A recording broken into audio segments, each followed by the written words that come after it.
Welcome to my basement, everybody. We have a fantastic guest for you guys today. I have known this man since I first met him at Activision. Zoe Flower and I showed up at Activision to talk about Spider-Man for that Neversoft made for the PlayStation 1. And we talked to a gentleman called Todd Jefferson at the time, but now he is TQ Jefferson. And he has had a storied career working on all kinds of incredible games. And we're going to get into that, a lot of them that you love, a lot that I love. But currently, he is the VP of Games at 20th Century, or VP of 20th Century Games, which is owned by Disney. So don't get too confused by any of this stuff. TQ Jefferson joins us on Vic's Basement. Thank you for coming on the show, sir. Hey, Vic. How's it going? It's going great, man. It's been a few years since we've connected, I think, on camera at least. I mean, we've chatted a little bit over Facebook and stuff, but you were working at Disney or Marvel, I think, back at the time. Right. And how long have you been now working at 20th Century Games? I started at 20th Century Games in March of 2018. So it's been just over 2 years now. And here's an interesting bit of trivia.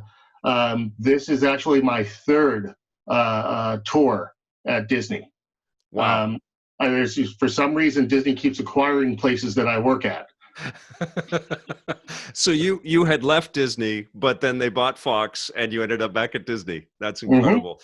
Well, yeah. I started to think about getting you on the show because obviously we go way back and there's lots of point of interest here to talk about. But you kept posting stuff about working with Arnold Schwarzenegger on Predator hunting grounds, and you clearly had some stories to tell. You just launched this game. How is Predator Hunting Grounds doing? It's doing really well. Big kudos and thanks to the team at IllFonic and the people at Sony for putting this game together. This came about because the team at IllFonic are just huge Predator fans. They're just junkies for the IP, and they had just come off making the Friday the 13th game that was asymmetric multiplayer. And they pitched us this game, and I just, hearing the pitch and looking through the docs, it's like, this might just be the perfect representation of gaming experience for Predator that I could possibly think of. Just a specialized fire team working in unison against a player-driven Predator. And it's just amazing, and it's also a love letter to the 1987 movie. So we obviously always want something to be as authentic and on brand and as possible, and try to push into new territory if we can, and if it's within scope, and we can deliver it at a high quality.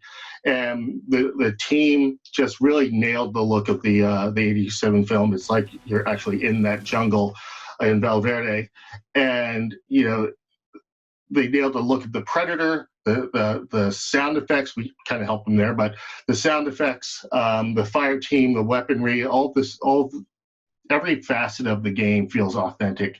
And then just as like we would have been fine with that, if that was the 1.0 and it was Predator, fire team, updating weapons, that sort of thing in live ops, new Predator skins, that would have been great. And then they came to us and said, we want to try to get Schwarzenegger. April 2025. It's hard to believe that I'm still here recording this. To be Dutch. We're like, hey, you know what? Why not? Let's knock yourselves out. Yeah, go for it, guys.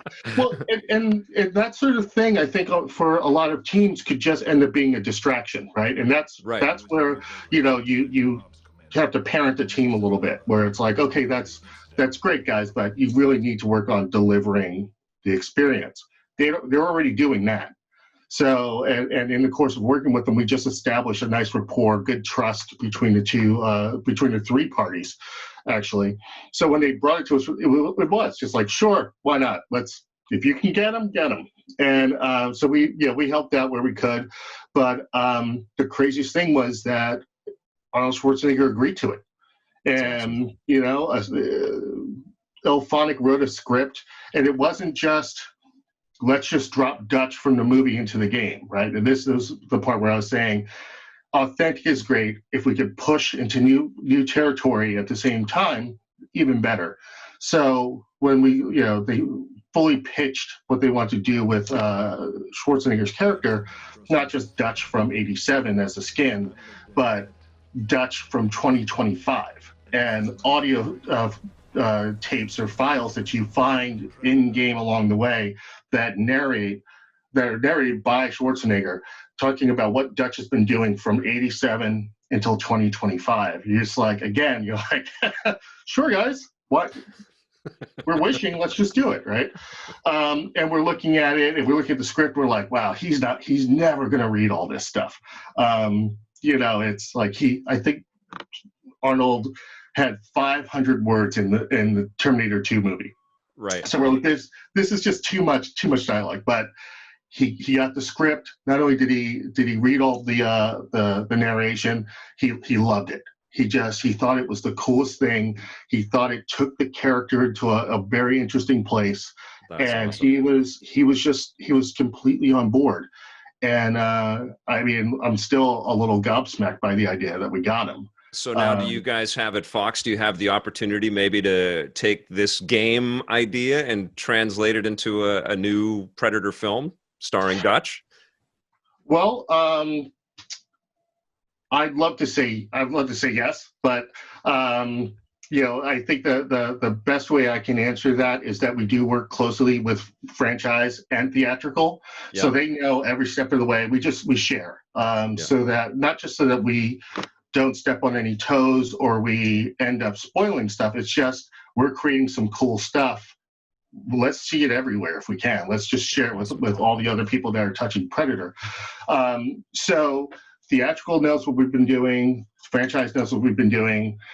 I wouldn't want to guess if they pick up that ball and run with it. But I'm just happy that we got him in our game and we delivered something that no one was expecting. That is so kick-ass. Was all of this done during the pandemic? Was he recording all of this stuff at his house and sending it to you guys? Well, we recorded him before the world shut down. Yeah. So we got him in maybe a month or two before everything ground to a halt and people had to start working from home as a matter of course. So, but the interesting thing about that is the team, the dev team, and the people at Sony, they're making this game. They made this game. They finished the game and could release it in quarantine.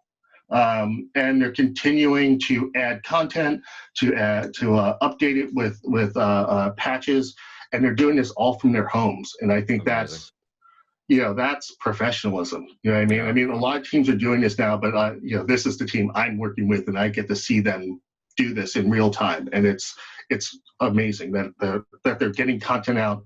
They've set a schedule, they're hitting their dates, and it's just been awesome.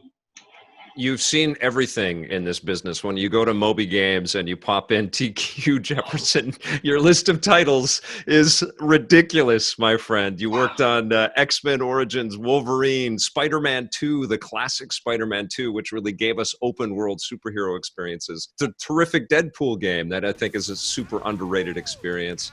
That was fun. You've been around a lot of even Batman. You did Telltale Batman stuff as well. You've been around a lot of really massive brands and franchises. And there has always been in video games this idea that, licensed games can never be as good as original stuff. And, I'm actually doing a series right now on our channel about classic side-scrolling superhero games, because I love all of that stuff. Mm-hmm. And what I'm finding is that maybe they don't reach a lot of licensed stuff doesn't reach the ultimate highs or the critical acclaim of some of the original stuff that's out there. But there is an importance and a value to a lot of these games based on these properties, not just to kind of appease a fan base, but also to create kind of a historical, moment around these titles. But every once in a while, we do get a game like Spider-Man 2 that changes everything. And, you're the perfect person to ask this. Like, what do licenses and things like superheroes and massive, international brands like that, what do they mean to games? And should people be changing their, their preconceptions about licensed stuff? Yeah. Well, I mean, I think I lived through the era of that I would call the licensed movie video game, right? Yeah.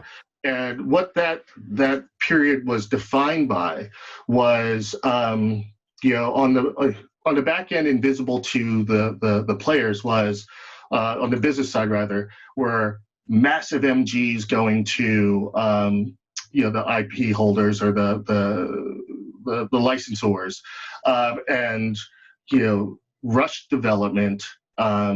Not enough time to polish, not enough time to fully realize the idea because everyone was trying to hit the film's date or Right. ideally 2 weeks before the film. Right. And what you got to see as a result was a lot of unfinished work going out into the world. And I think as games as an industry matured, the technology got better, the execution of the definition of a AAA well-executed game raised the bar significantly, and the price of games went up. All of these created an atmosphere wherein end users got more discerning tastes and had more ready access to information and sharing their experiences with each other. All of these created an atmosphere wherein you couldn't just put anything in a box, because back then we had boxes, believe it or not. Yeah. You couldn't just put anything in a box, you put it on a shelf, and it was the power of the brand that you could sell several million units. Now you had to actually put something good in the box. And I think that's... When did that change? What game do you think really kind of ushered that in? Gosh, I would say that for me, that was around 2010, 2011, I saw that shift, right? And it was a slew of games. It was a lot of licensed games were all being released under that sort of formula. Right. Or it's not really a formula, it's a circumstance. Yeah. And people sort of pushed back and voted with their dollars. So what we saw then were some real, I think, necessary shifts in how these games were made. Going away was the idea that the game has to release against the film. It can release before, after, but really quality started to drive these games in the same way they were driving the non-licensed AAA, AA, triple I titles that were in the market. So there was a leveling of the playing field there. The back end business dealings were also shifted, where they were recognizing that the same old thing wasn't going to work anymore, and IP licensors, IP holders were understanding that enabling the design teams to develop the best game they could was better business than trying to load the front end with a massive MG. Not that they don't happen anymore, but just the trend started to shift. And what's an MG? Sorry, that's right. I'm just in my game industry speak. Minimum guarantee. So it's just okay.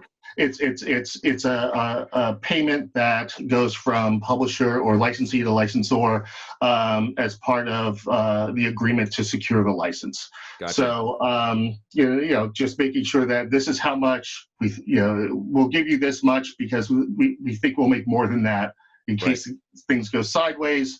You have this money.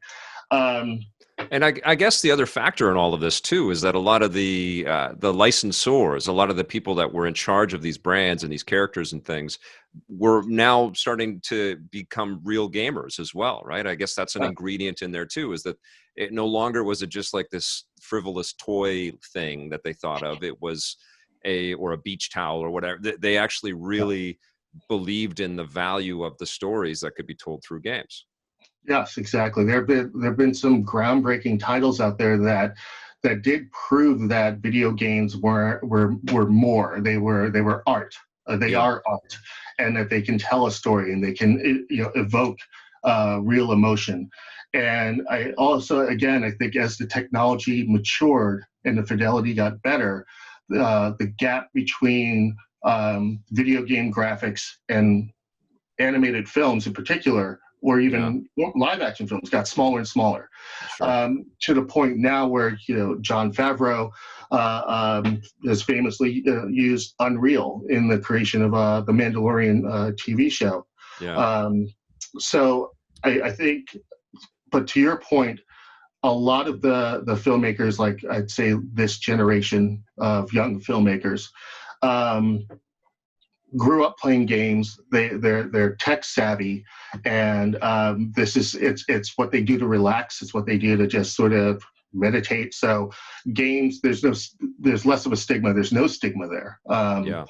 So I think it's moving into a renaissance of storytelling, sophistication, fidelity, and ubiquity for the technology that's really helping games move into its next evolution. Well, TQ, I think you're underplaying the the contributions that you and the dev teams that you worked with have done to push this whole idea forward. You worked on 4 of the best Spider-Man video games ever made. You worked on the Spider-Man game for PlayStation 1, Spider-Man 2, Ultimate Spider-Man, and Spider-Man Shattered Dimensions. And, you proved, you and the people you worked with proved that this was not only a fantastic character for video game medium, but games that were created and crafted with that kind of fidelity and that much love could be invaluable to this business and unbelievably influential. And, I know that you've got a lot of memories to parse and a lot of games that you've shipped, but let's talk a little bit about your time with Spider-Man, because I know one of the things that you were able to do is also build a bit of a relationship with Stan Lee, and you were one of the people that helped bring Spider-Man to game screens in a way that we'd never seen before. Oh, I don't think I would ever make that claim. Absolutely, the dev teams that touched the product, Neversoft, Treyarch, Insomniac most recently with their stellar Spider-Man game. They did all the hard work. I counted the lines of webbing just to make sure it was on point. But with Stan Lee, he was for me anyway, he was a voice that I grew up with. I grew up watching the cartoons and having his narration at the opening of every act, and he was just someone that was constantly there. And all of his creations were just such an inspiration and driving force in my life. So when I got the actual opportunity to work with the man, I think one of the first times was I had actually written dialogue for him, just that, again, those chapter openings. And that was Spider-Man 2 Enter Electro. Wow. And, he came in to record, really, really nice guy. We're showing him stuff that, may as well be sorcery to him, but he's getting it, right? Because he just knows the character so well. And he's just, it was in his imagination, this is what the character always was. And it was just this wonderful moment of feeling like you've made it. Like it's rare that you get to meet your heroes, and it's even rarer that they live up to your expectations. He was a hero to me, and I got to work with him several times, and each time it was just amazing. So, the game industry provided the opportunity for me to meet and work with this great man. And I think there's stories like that dotted all throughout the game industry, because it's such a creative field, and the reach of games and the ambition of games is at the equal to or exceeding any other medium that's out there. And that's drawing in all sorts of talented people. The storytelling has become so sophisticated and so mature and so entertaining that people, from film, television, what have you, that maybe would have disregarded games a few years back, are seriously, they're intrigued by it. And I think that's amazing that games are bridging that gap. I think you started in QA. You were testing games and trying to break them so that they wouldn't be broken when they actually went to retail. But what is it about you that got you in the direction of working on, comic book games and now movie games and stuff? Did you have this, obvious love for all of this other media and these brands and these characters that the companies that you worked with have always sort of recognized in you? Yeah, I mean, I worked in the dungeon at Activision in Santa Monica, as we affectionately refer to it as, when I first started in games. But before that, I've been a lifelong fan of comics, pop culture, Marvel, DC, Godzilla. These were the things that were huge to me. The first job I ever wanted was to be the guy in the Godzilla suit. Everyone else wanted to be a doctor or a lawyer or a policeman. I'm like, I want to be the guy in the Godzilla suit because that's fantastic. Have you ever had that dream realized? I met the Godzilla suit once, and it was a solid 6 inches shorter than me. And like, this is where you don't want to meet your heroes, Yeah. Yes. But regarding I grew up with it. When I moved away from home and went to college, this was in the early 90s. My mother would send care packages, and the care packages would include VHS tapes of the 92 X-Men, the X-Men animated series, because she didn't want me to miss out on the episodes. So it was, my parents, being supportive and, not demanding that I play football or something like that, just letting me do gravitate to things that just interested me, right? Yeah. And so all of these things, cartoons, movies, video games, comics, have always been a part of my DNA. But when I was at Activision, there was a head of marketing. His name was Will Kasoy. Mm-hmm. And when Activision had just gotten the Spider-Man and X-Men licenses, I started making noise. I'm like, oh my gosh, I have to work on one of those. And word had gotten around that there was a guy in the basement, in the dungeon, that knew everything about Marvel. And so Will took me to lunch one day, and it was one of those, it was almost like a caricature of a conversation. Like, so, X-Men, what's that about? And I'm like, are you serious? Like, if you got time, I'll tell you, But that was sort of like the start. So after that, I moved out of QA, went into production at Activision, which was kind of the path in video games. You're in QA, you tend to want to go into production or dev.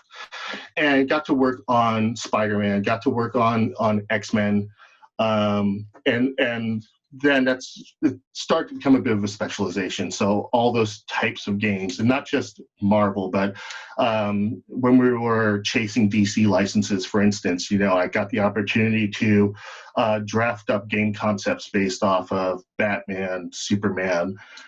Constantine was another one that we were looking at. So it just sort of, I got to lean into the things that I'd loved all my life. And I was like, this is amazing that this is a job. It's not a hobby anymore. It's a job.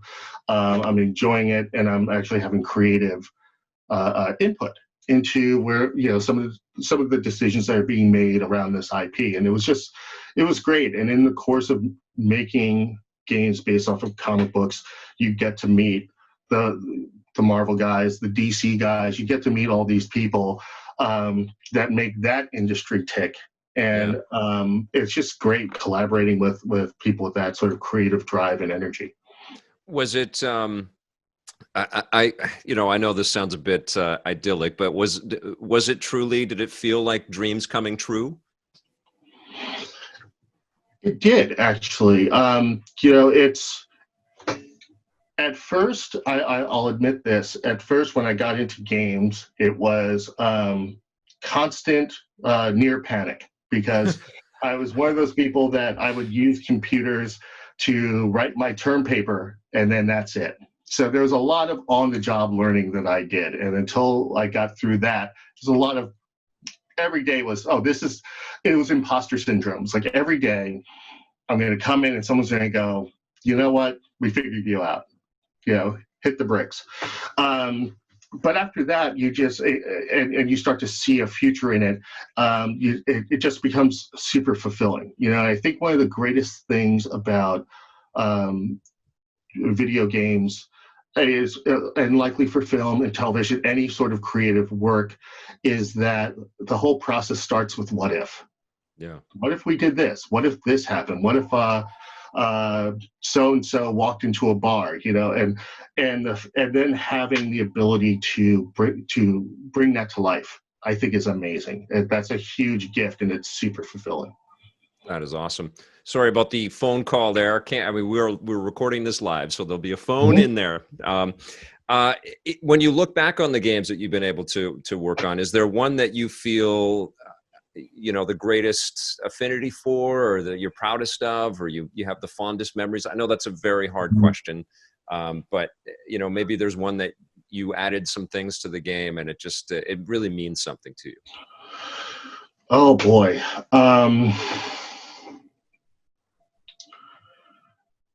I think that there are games in sort of every era or every company I've been at that there's one of those that has happened. I was at Skybound and we made a Thief of Thieves game, and it was just because it was so unlikely that we'd make that game. It was a pretty cool moment. At Marvel, I think when we made Marvel vs. Capcom 3, and we changed around the roster and we brought in characters that people weren't expecting, and that was an incredible game, man. It was awesome. Deadpool was ridiculous. The funnest thing about Deadpool was everything that we held firm as a rule for, say, Spider-Man, Wolverine, etc. All of that went out the window. So it was, let's figure out how many rules we can break, and what are the strangest things we can do in a game with a character, because it was all up for grabs with Deadpool. I think that's why he's so fun, because literally anything can happen with the guy. So that was super cool.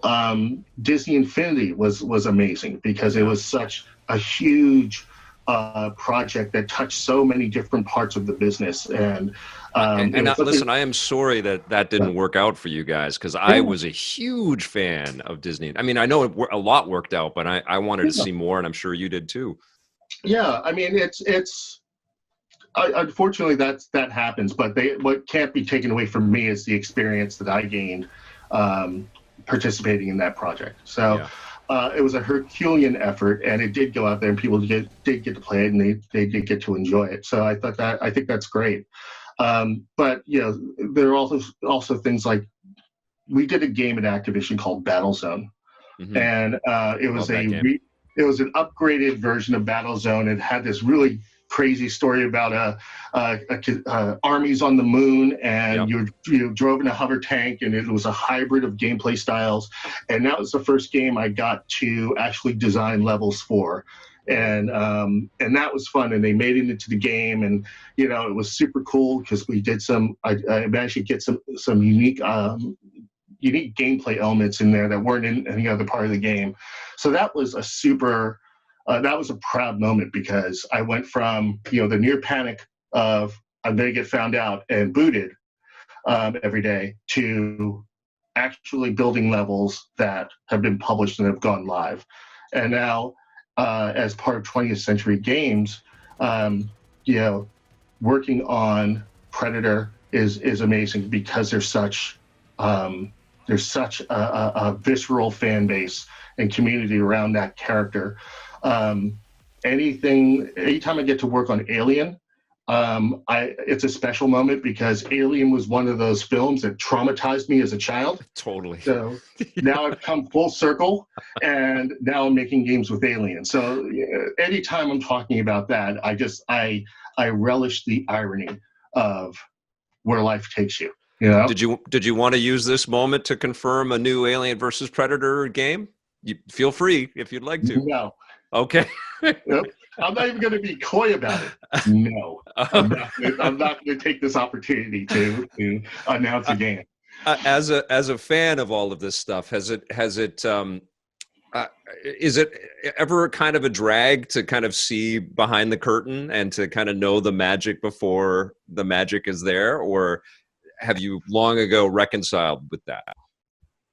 No, because I'm still such a fan of this stuff, and I love discovering it. I love discovering stuff alongside other people, so we can all huddle up and just be nerds for a bit. Sure. I think if anything, it's when I get to read a script. Like if I have to read a script, I kind of dread reading the script. Sure. Because then I know, and I start forming imagery in my mind of what that looks like. And then once I see the film, I start comparing the two. Mm-hmm. So, so that would happen a lot. Nowadays, again, like I said, with the drift away from a desire to replicate the film in some sort of way or match the film, one-to-one or adapt it. I read scripts less because it doesn't matter as much. If I know the gist of what it is, and the team knows the gist of what it is, then we can build being mindful that we're not spoiling anything. But I don't have to get super deep. But I get a thrill out of like looking at artwork, looking at stuff, and then especially if it doesn't make it into the film, it's like, oh, there was all this cool stuff that I actually got to see that no one else got to see. So then it's a treat. Is it the same kind of thrill to be creating something, knowing that there's going to be a fan base out there that's going to love that thing that you're creating, as it is to go to a comic store and pick up a bunch of comics that you've been really looking forward to? Is there a similarity there, or is it a different kind of thrill? I think it's a different thrill. I still do, or before, shelter at home, I would still go to the comic book store.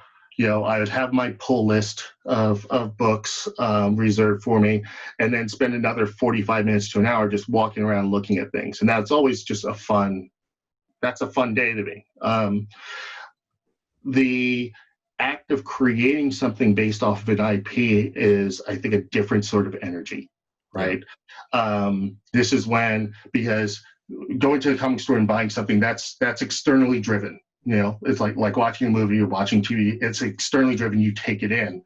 When you're creating something based off of an IP, original or licensed, it's internally generated, and I think that's different parts of the brain. That's different sort of feelings of reward, and if it makes it onto, I'm in a position where I get to see a lot of different projects, and I try to make suggestions. Or ask questions, and the team is going to make the best game that they can. And if something makes it in, that's awesome, because then I can actually point out, hey, that was something I did. But even if it's just helping the team make the best game they can, it's still internally generated, and that's a singular feeling. That's fantastic, man. Are your folks? I don't know if your folks are still with us, but I want to know if your folks have been able to see you realize a lot of these dreams. Unfortunately, my parents aren't with us anymore, and I was fresh out of college, when they passed. But my father was an artist, and so I grew up in that sort of creative atmosphere. Watching him paint or do something in charcoal or pastel or all sorts of different imagery, adorn the house. And I picked up some of that from him. So I think, they knew I was on that trajectory. And I'd like to think that they'd be pleased with the fact that I've gone and found something a little off the beaten path, and I found it early. I stuck with it, and I still continue to love doing it. And I think it's, any parent just wants their kid to be happy, and I found something that makes me incredibly happy to do. So yeah, I think it worked out all right. That's awesome, man. It's been an inspiring few weeks in America and around the world, based off of the horrific murder of George Floyd and the protests that have been going on. And what have your thoughts been as you've been watching, people all over kind of rise up and wake up and address this head on? My feelings are I'm hopeful that the energy coming from this flashpoint in our lives is a sustaining one. We live in a world of tremendous distraction and tremendous stress, and a lot of forces are pulling at us at every given moment.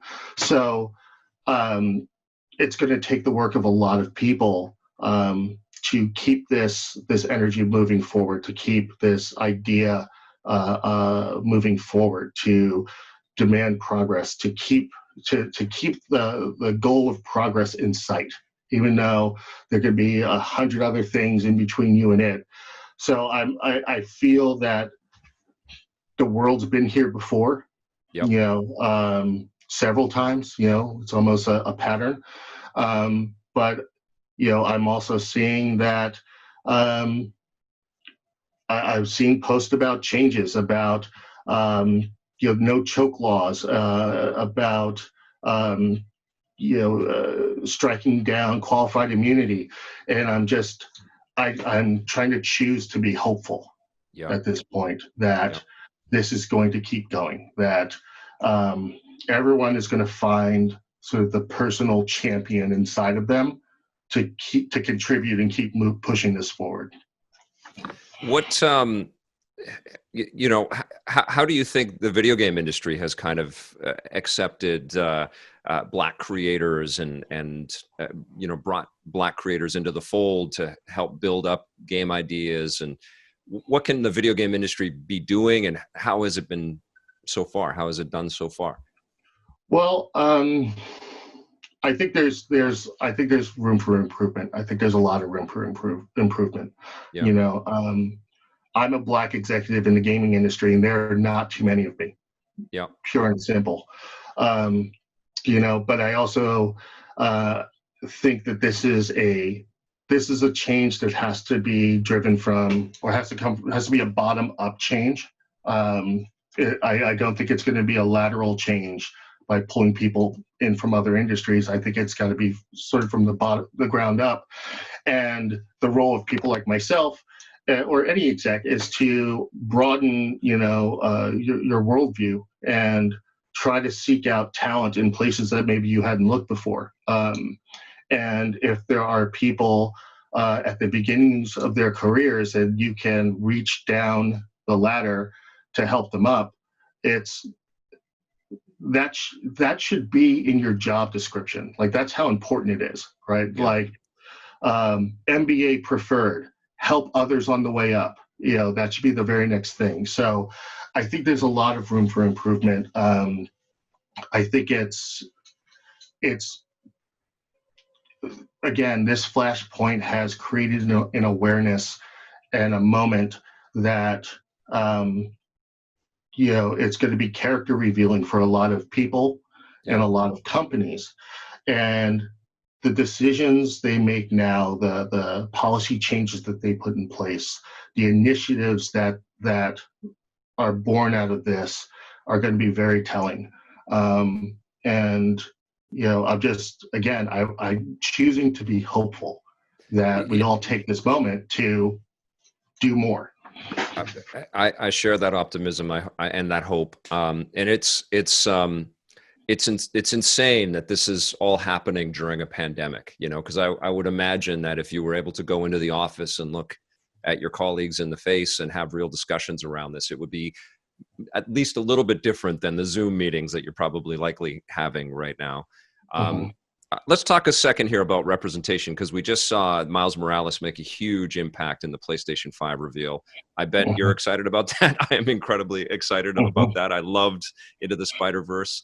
But how important is it for us to have protagonists and you know, superheroes and just any heroes, any kinds of people in the media that we consume? How important is this representation for this business and for every creative industry?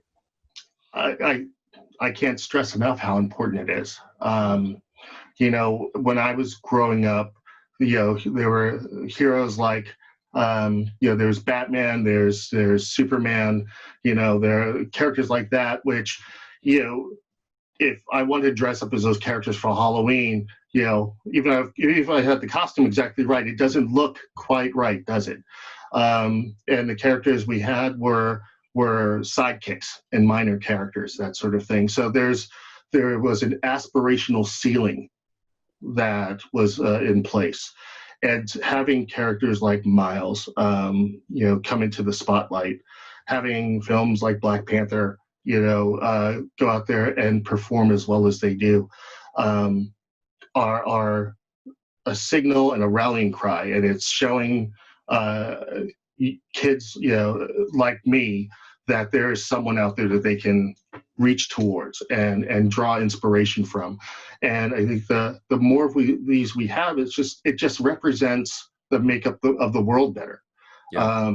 You know, that's what I'm always saying, man. Like, it's like when you walk down the street, you don't see just a bunch of white people. You see every kind of person, every kind of human. And in all of the stories that we get, almost all of them, it's always just white folks, and it's ridiculous. I mean, it just doesn't reflect reality, and it's got to stop. Yeah, exactly. And again, I think people are more aware of it than they ever have been. Yep. You know, and you're seeing a lot of declaration of effort to make change, and you know, but you also have to wait. You have to look for the follow through. You know, it's one thing to say, oh yes, this is we acknowledge that this is serious, and yes, Black Lives Matter. And what else? What else are you doing? What else are you? How are you contributing to the solution beyond acknowledging that there's a problem? So again, I think there's a ton of work to do, and I'm just hoping that this energy persists, that it keeps rolling, that it keeps driving towards improvement. Awesome. Well, I share that too. We don't have a Black Panther video game. Who do we have to bug to get an awesome Black Panther video game? I bet you know a couple people. I'm aware. Those are you want to talk to the Marvel guys. You should have them on next week. That was an awesome baton toss. I definitely will have those guys on. But speaking about that, like, is there a property or a superhero that is like you've worked on so many, but is there like a dream one that you haven't been able to be a creative participant on, or that you would just love to play? Is there one out there that you really want to see handled properly? Yes. I'd love to play a Wonder Woman game, to be honest with you. Yeah. I think something that has a strong sort of narrative, maybe choice driven, but I think that there are themes in Wonder Woman that could be incredibly compelling if they're done right. You know, sure. She has the lasso of Hestia, which, you know, the lasso of truth, and I think there's something very cool there from a narrative standpoint. Like, what happens when my truth and your truth collide? You know, whose truth is more valuable? Whose truth does the does she have to recognize, right? And I think that's what they were touching on that in the first film. Maybe I'm wrong, but I think there's a real depth to that character that in a lot of unexplored places that I think would be very interesting to see. That is an awesome choice, man. And it's funny that we have brought up Black Panther and Wonder Woman, and they're two mega successful movies that the world desperately wanted. And we don't have video games that represent those characters, it's crazy. Yeah. I mean, I think that you see bits of them sprinkled in here and there and other characters, but I think those characters in and of themselves have rich worlds, depth of lore. They have cool power sets. I think there's a lot of gameable stuff there. Absolutely. Can you tell us what you're about to work on? Can you give us any hints of some stuff that we should be looking forward to from 20th Century Games? No, I can't really give you anything. I'm going to make a compilation tape of everybody just saying, I can't say no. Does everyone do that? There's like, I had Gary Whitta on the show, and the week later, he's like, I just wrote this Square game that everybody's talking about right now because it's in the PlayStation 5 reveal. I can see this because it's already announced in part of the world that we're making an Avatar game with Massive, and talk about a team of just professional game developers and super creative people. This is the Division Massive. Oh my God! So I'm a big fan. That is massive. Yeah, exactly.